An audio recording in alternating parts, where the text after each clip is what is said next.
going out there, YouTube? This is SEL0320 representing JVS. Got my son here.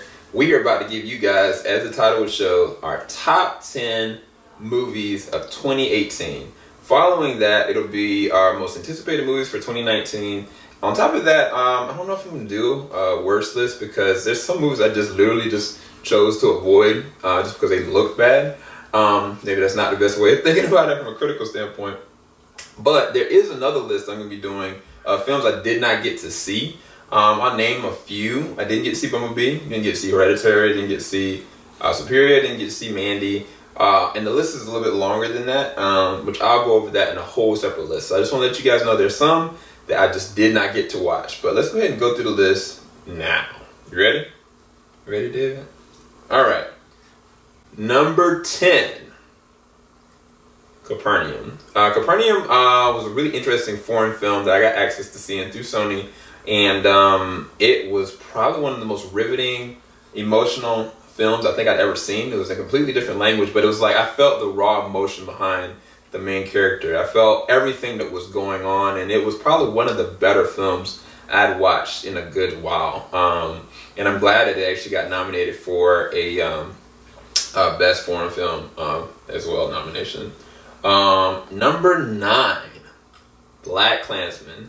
Denzel Washington's son, your boy Adam Driver, and a slew of other amazing actors did such a great job through the Spike Lee film. Spike Lee has never been better with this one. Dialogue, scripting, everything in general, even the punchline message twist at the very end brought everything full well-rounded, and I thought it was a really good film.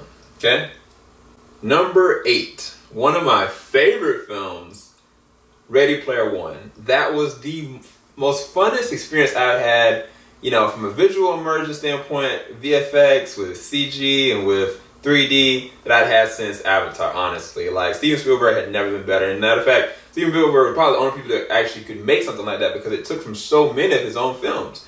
And I just thought it was a wild ride, and I loved every minute of it. Number 7, Annihilation. Oscar Isaac, Natalie Portman. It was a mind-bending, messed up, twisted ending that if you want to know what I really thought about it and what I kind of like assessed from how the ending was, I do have a really in-depth thought about it. I don't know if I ever recorded a spoiler review or not, but I did have a conversation with Rose Alexandria, and it was actually very insightful, but it was a really amazing film. Like, but yeah, that's my number 7. Number 6, Black Panther. Black Panther, I mean, from a cultural standpoint, it was bigger than anything that's happened in the past 10, 15 years. From a comic book standpoint, it was great action, fun, noteworthy, quote-worthy, and it was a really good film. I really enjoyed it. Even with some of the stuff I didn't like with CG in the third act, I mean, your boy Killmonger, your boy T'Challa, your boy M'Baku are legendary in their own rights just as characters, just from the actors who portrayed them. I thought it was a masterclass film in general. Number 5, Creed 2. This is definitely, I was surprised that this actually on the list because I did not think with Ryan Coogler not being in the director's seat that it was going to be, you know, as good as it was. It was a perfect follow-up. Perfect follow-up to the first one. Matter of fact, they don't even have to do anymore. I felt like this was a well-rounded film that really closed the gap with Creed as a character and Rocky. And I just really loved everything about this film. My wife hasn't seen it yet. Can't wait to let her see it. And I can't wait to buy this on Blu-ray whenever it comes out. Probably 4K most likely. This is going to surprise some people. Number 4. You ready, David? He's ready. He's kicking. Avengers Infinity War. Some of you guys are probably going to be like, blasphemy! But no, this is number 4 for me. Definitely, man, like 22, 21 films before this one. I've never seen anything like it. Like, it is their best Marvel film, bar none. You know what I'm saying? And like, there's moments where I was like, man, I find Black Panther more enjoyable than Infinity War, but for what Infinity War did, from the VFX to just everything, the chances they took, it was one of their best films. I gotta hurry this up because my son is like really like, what are you doing, Dad? But I loved it. I loved it. Number 3. I think that scared my son a little bit. A Quiet Place. Should I even say anything about, like, if you haven't seen A Quiet Place, you owe it to yourself to check it out. I mean, it is some scary moments, it's some messed up moments, but it's all about sacrifice, willingness to survive, and just the experience of watching the movie theater was unlike anything I ever felt before, because everybody in the movie theater was like freaking out, like trying not to make any noise and not knowing how it's going to end. And I thought that this was one of the best films this year. This could easily, to me, get a Best Picture nomination, but it's not. I mean, it's more along the lines of artsy-fartsy kind of situation. But I'll tell you this, if Infinity War gets a nomination, this should definitely have gotten a nomination. This next film, number 2, to me, should be the Best Picture nomination and winner. Widows. Like Liam Neeson, John Bernthal, Viola Davis, Daniel Kaluuya, like everything about this film, from an acting standpoint, from a performance standpoint, from a, oh my gosh, cinematography standpoint, from the soundtrack. Your boy Hans Zimmer has never been as good as he has in this soundtrack. And it's like, the film gets no recognition from Golden Globes. I was like livid. It makes no sense. This is one of the best films this year. Yes, it's a simplistic plot. Not a lot happens. There's been many of heist films, but never to this level. It hasn't. It really hasn't. And it's like, I really hope it gets a Best Picture nomination. I really do. And Viola Davis could easily get a nomination. Liam Neeson, Daniel Kaluuya could easily get a nomination. We'll see what ends up happening, though. And my son is excited for this last one. I can't wait to take my son to see this one in the movie theaters. Hopefully, I don't know. We'll see. We'll see, right, buddy? Number 1. Spider-Man Into the Spider-Verse is my number 1. I really did not think that would be my number 1 at all. I had so much fun with this movie. I cannot wait to see this movie. I want to see the movie twice. I want to see it more than that, because everything about this film, from what it means to how it was visually done to the soundtrack. I've gone through the soundtrack and the score multiple times.